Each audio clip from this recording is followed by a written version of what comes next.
Hello, family. Welcome back to the African Diaspora News channel. Hope you're doing well wherever you're watching this from. It is evening here, so it's almost time for bed, but I understand for most of you, you're just starting your day. Hope you're having a good day. Today, we're talking about France, to be specific, and its control over African Air Force modernization.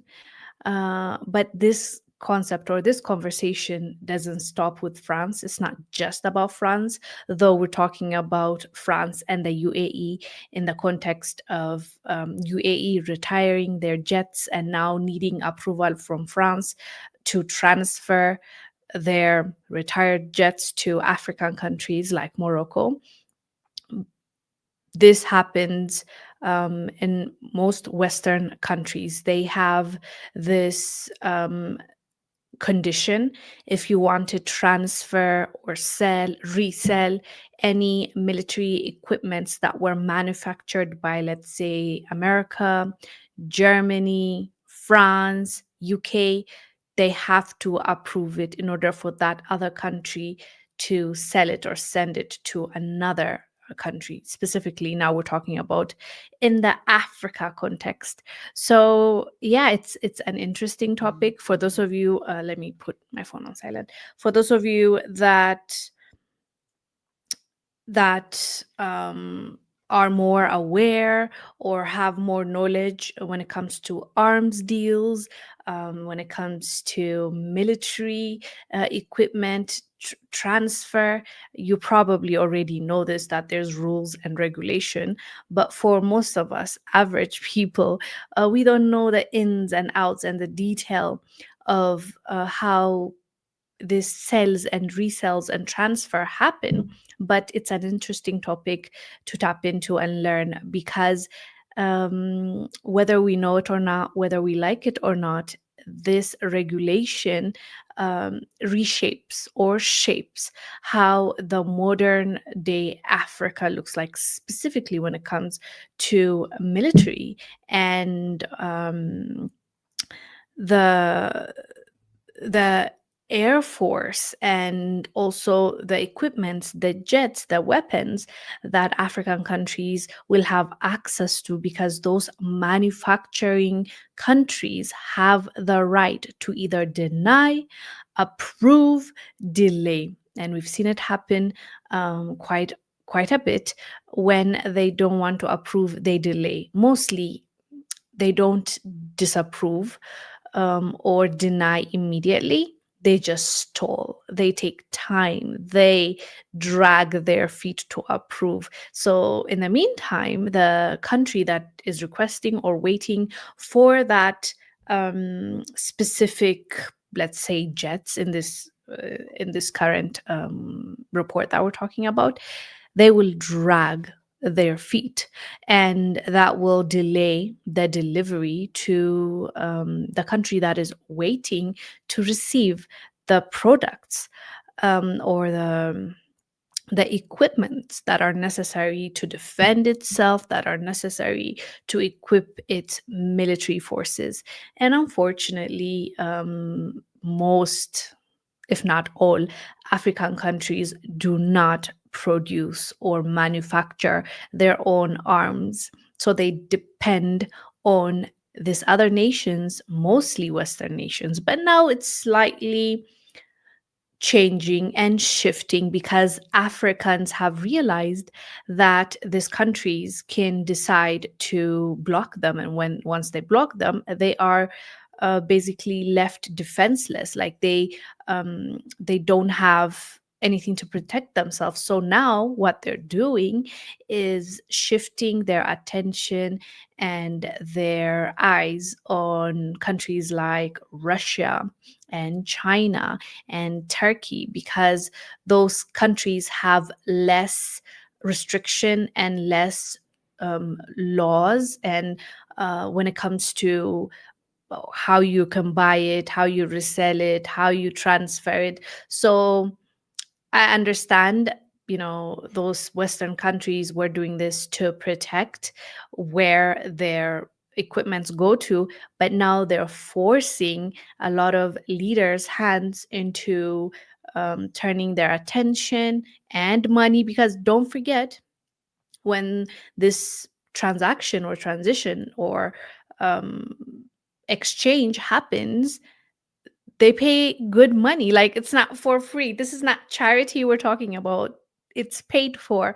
Even when it's paid for, they but this is the let me tell you, this is the argument that they have. Like, they are protecting the world because they don't want to sell it in, like, to the wrong person. They don't want it in the wrong hands. Like, the irony of it all, France is blocking certain resales or certain transfers, but France made systems, military systems, were found in Sudan's conflict. Like, if you're that careful, and if you are not approving as quickly, as swiftly, and you're very, very, very serious about where your weapons go to, how come we're finding them in an active conflict right now in Sudan? What are they doing in Sudan, right? Yeah. So it's that picking and choosing that is frustrating, right? But at the end of the day, as I said, unfortunately, hopefully, it will change soon. African countries do not produce their own. So, in a way, they are not, in a way, directly, they're dependent on these countries. So, yeah, this is an interesting topic. The reason, by the way, I wanted to talk about this and what triggered this conversation is there was an article that was written by Solomon Ikanem for the Business Insider Africa. And he was talking about how the UAE is transferring their fighter jets to African nations. But, at the end of the day, it's up to France to approve or disapprove or delay or stall because of the agreement that the UAE signed when they were buying those jets from France. And according to him, and as well as other reports, um, the UAE is decommissioning its Dassault Mirage 2009 fighter jets as new Rafale F4 jets are introduced, and the transfer of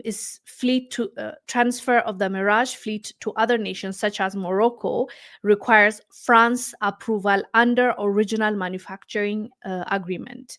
And so basically, what this means is if France says, nah, I don't want this to be given to Morocco, it's not going to happen because it's clearly stated in the agreement that they're not allowed to do it without or resell it, give it away without France approval.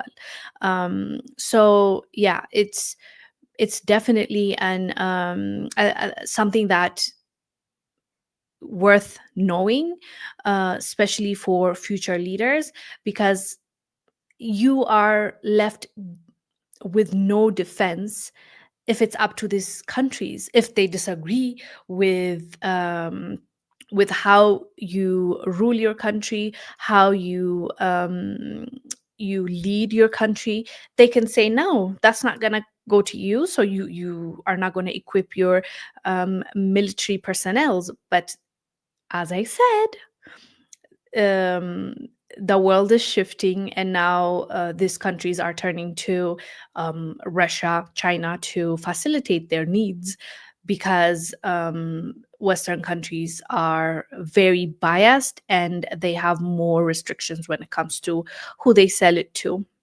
So it's interesting. Geopolitics is interesting. This is not just about like a commerce. It's not just about buying and selling.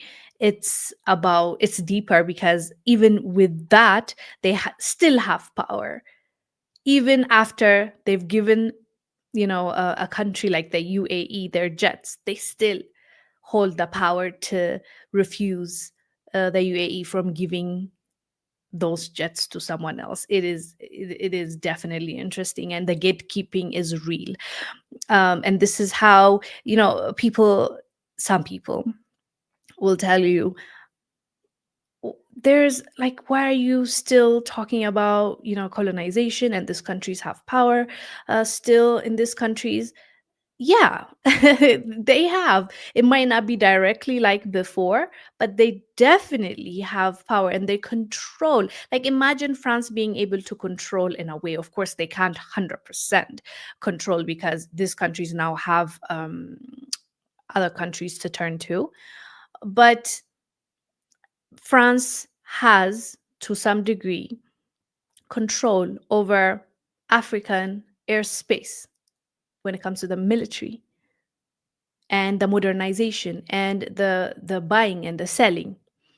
It's really it's really crazy. So hi McQueen. McQueen said, France, nobody wants to be bothered.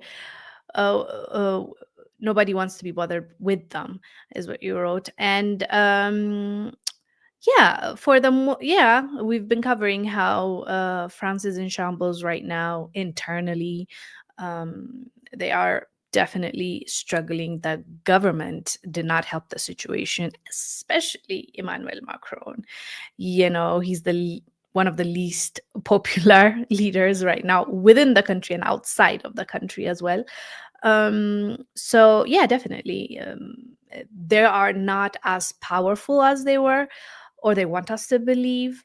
But truth be told, because of the system they've put in place from before, the contracts, the agreements they have, just like the one we're talking about right now with the arms deals, they still have some sort of control, even though it's not, as I said earlier, 100%. But it's definitely going to be beneficial to them when when situations like this rise up, right? One Black Rose. Peace to you too. Hello, Renz. Welcome, welcome, welcome. Greetings to you, One Black Rose. Um, Ving Vingta Out said, the African continent has all the resources required to manufacture arms. Why African nations depend on the West is a mystery to me. Well, of course, I always talk about how, yeah, that's not fair. We should do better and all that, right? But to also raise the other side that we sometimes, fail to mention, or we don't give it enough attention, is that many of these countries are very young. They're like, what, independence for most African countries is in the 1960s, right? So it they're fairly, I'm not trying to um give these leaders that did us wrong grace, but just to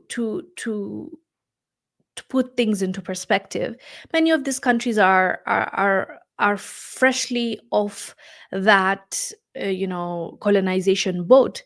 And even with that, there's still, we talk about neo-colonization, right? So with everything going on, as much as we should have been in a better place still, and our leaders, most of them, sold us out, it still remains that there are some skills that needed to be transferred. There are still, you know if we're talking about France destroyed many, infrastructure and institutions and places before they left those countries that they occupied, they colonized. So these people have to start from scratch, and when they're starting from scratch, they're also starting with a leader that has been handpicked for most of these countries by the former colonizers. So this guy or this person is working with the former colonizers, and we're expecting change. How's that gonna come when this guy's is in their pocket?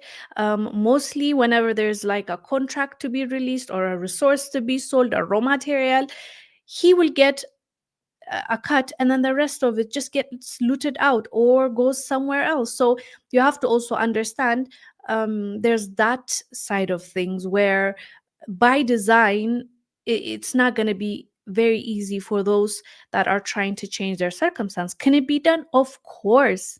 Of course it can be done. It's going to be very hard, but it can be done, and we're seeing it being done. So now, for example, I believe it was last year, or yeah, I'm sure it's last year, if not 2 years ago, Ethiopia inaugurated a factory of to produce drones.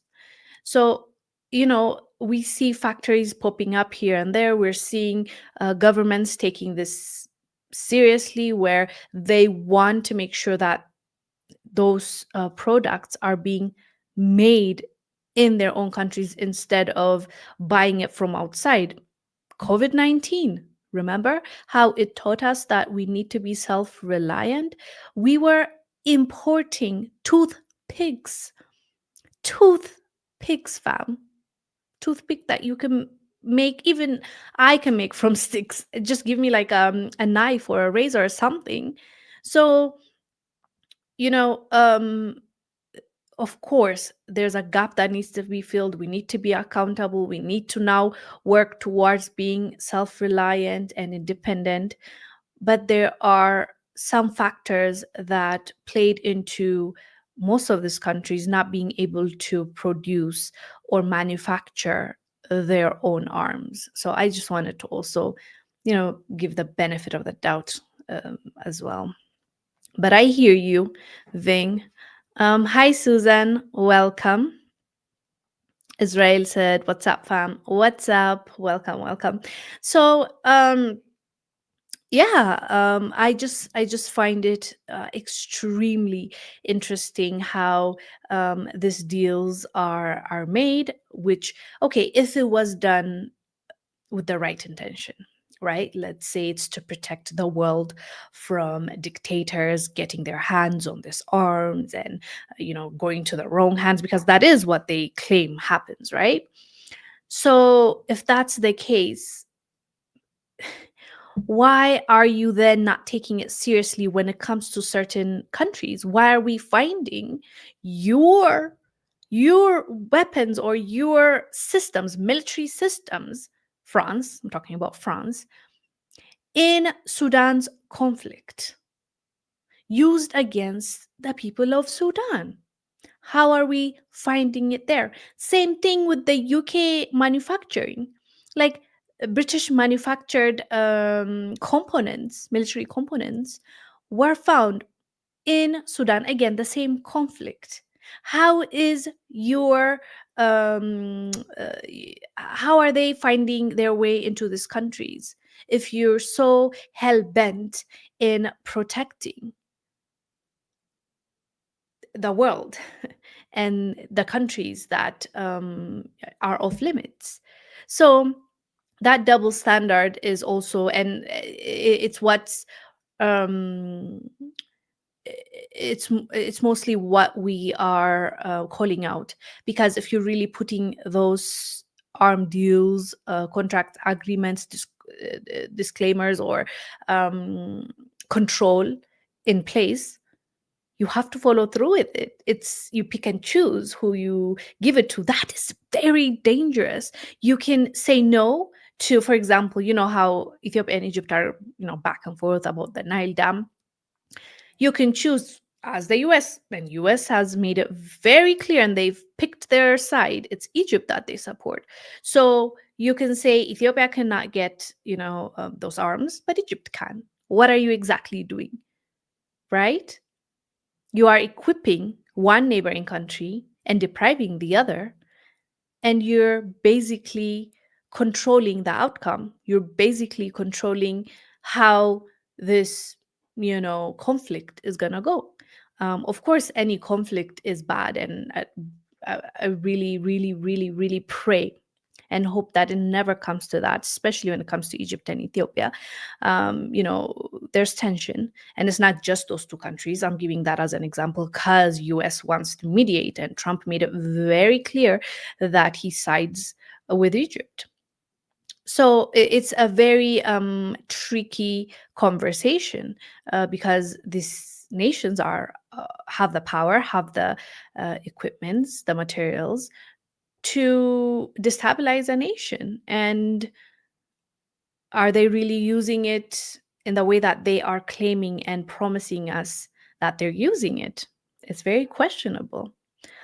Um, yeah, greetings to you too, Seku. So no wonder why the IES, for example, the Sahel, like Niger, Mali, and Burkina Faso, they are strengthening their partnership, their ties with other nations. Because if they depend on the Western world, they might never get what they need in order to equip their soldiers, their military. So it's definitely something that needs a lot more focus, and we need to be aware of why certain nations are making the move that they're making, and why they are slowly detaching themselves and choosing their allies differently from, like, traditionally that's not what we see, right? Because also those countries can, those, by those I mean Western countries, can come and tell you, if you have, and we've talked about this for years now, they'll come and tell the country, an African country, hey, you, if you are not gonna stop this relationship you have, this buddy relationship you have with this country, and we all know which countries they're always referring to, we are going to stop giving you this. We're not going to deliver what we promised. We're going to kick you out from this agreement. And then usually these countries fear sanction. I mean, we've seen how sanction can destabilize, can cripple a country like Zimbabwe, right? They're still trying to recover. So they're afraid of that sanction. So they have to drop their ambition, their wants and needs, and that's something that we've seen for a long time now. Brian, welcome, Brian.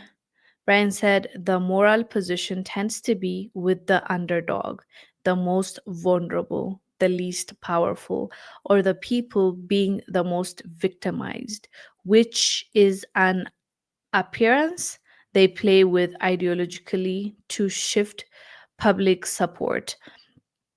Yeah, I mean, they shape it the way they want. They tell us what they want us to believe. They'll tell you this one is a bad guy, that one is a good guy, let's support this one, that no, no. So I mean, and to be fair, for the most part they've been successful, successfully made us believe, right is wrong, wrong is right, this nation is bad, this nation is good. For once we have what is that? There's something. For once, we are pushing back, and learning a little bit more, and saying that, no, actually, you're wrong. I don't think that country was in the right, and they had no right to attack or to do something to a sovereign nation. To yeah, we've seen that. We're seeing that. But is there really a moral, because this is now the dilemma, is there really a moral position when it comes to arms? Because we're talking about weapons right now. So is there any right? Well, I guess there is, but yeah, I mean, ideally we shouldn't be fighting, right? Ideally we shouldn't even be thinking about arming yourself. What are you arming yourself for? Mostly, of course, we say defense, and in this world especially, you need to be able to defend yourself. But yeah, General, welcome. Said what's going on? Well, not much. The usual.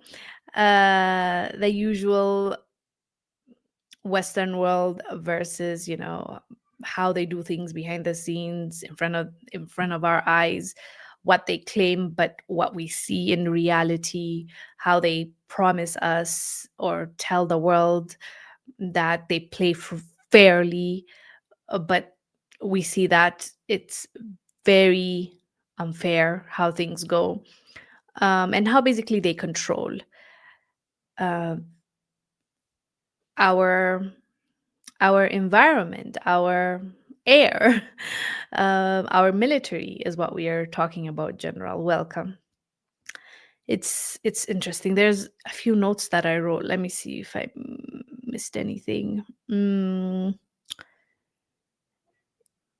Yeah, I think I've said most of the stuff that I wanted to communicate.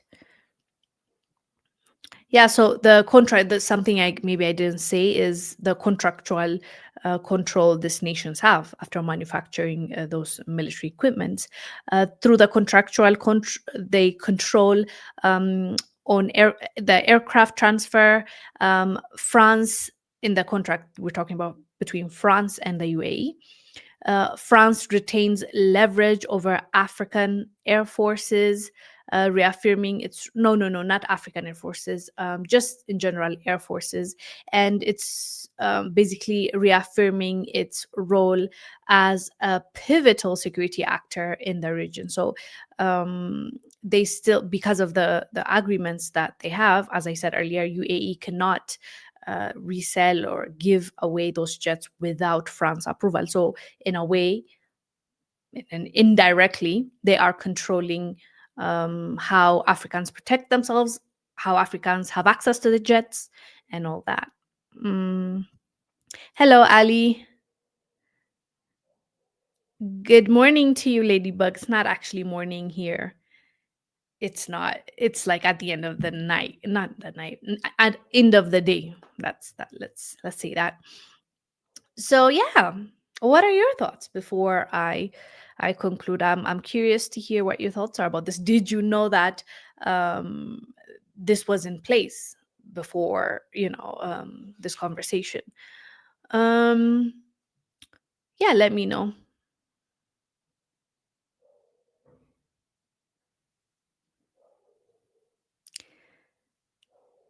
Yeah, until you write down your chats,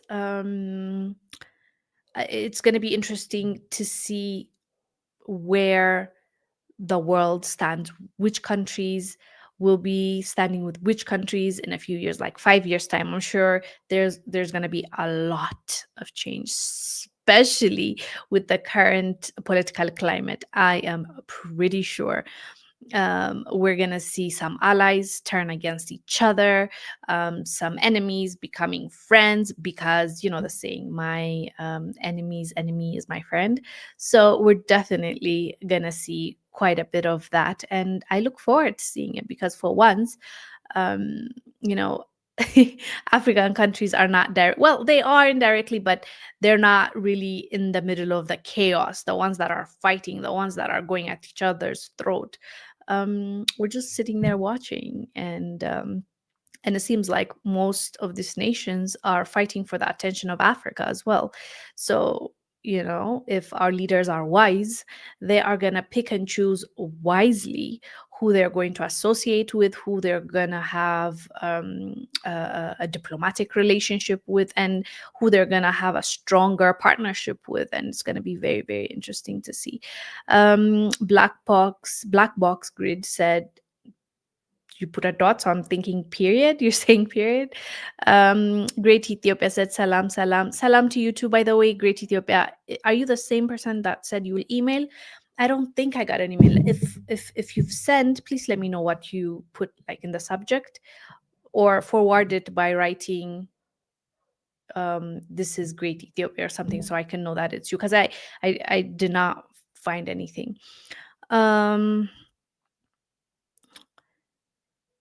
Child of God said, I don't understand how the African population lets their ruling classes continue to sell them out. Well, most African countries are saying no more. Have you seen how they're revolting, how they're pushing back, how there's coup d'etats left and right?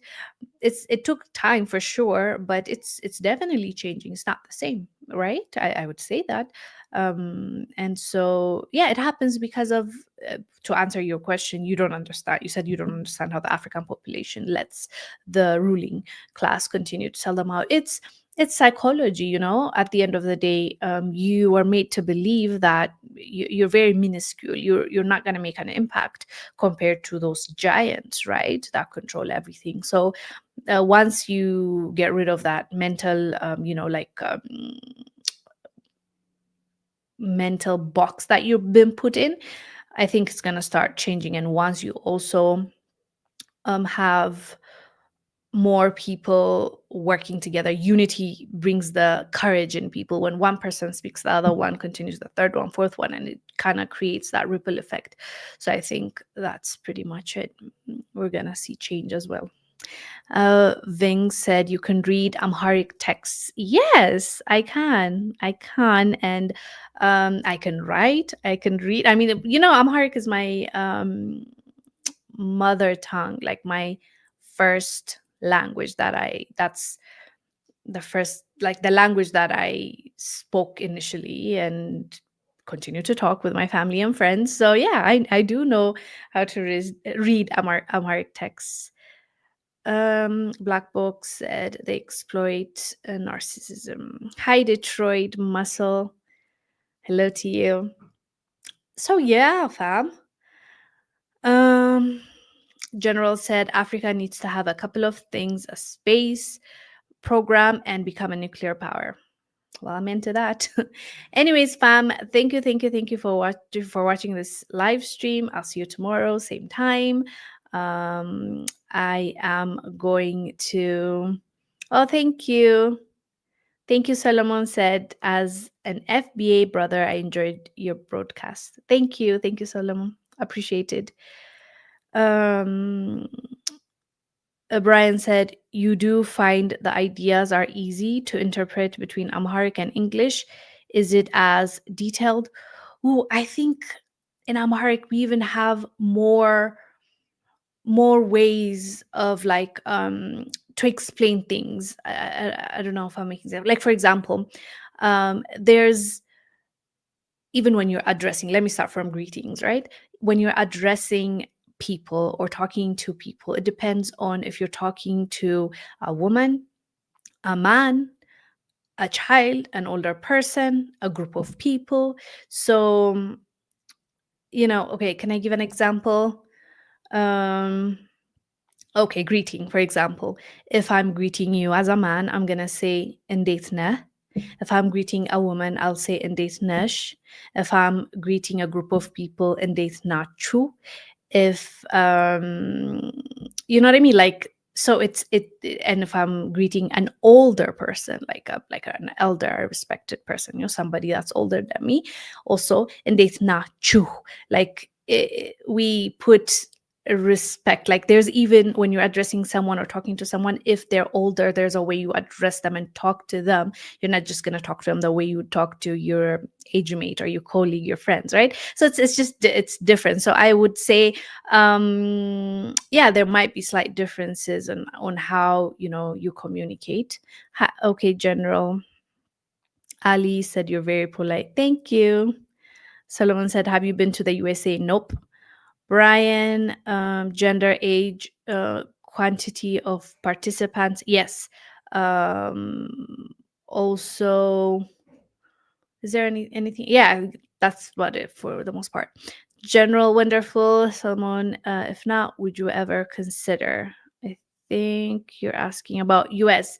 Well, just to visit. Yes, I would like to visit and just see, you know, what the fuss is about. But that's pretty much it. There's a song, I don't know if you know it, by an East African, a Kenyan specifically group. They have a song called "Live and Die in Africa." I don't know if the title is that or they just say it in the lyrics. I love that song, so that would be me, live and die in Africa. But then I'd still would want to see the world. That's the, you know, the addition. You know, yeah. Thank you. Yes, Brian, formal versus informal. Thank you. Come to Texas one day. One day we'll do. Thank you, fam, for watching this. I'm gonna hop out of here and hop into my own channel to for another conversation. I'll see you on the next one. Stay blessed.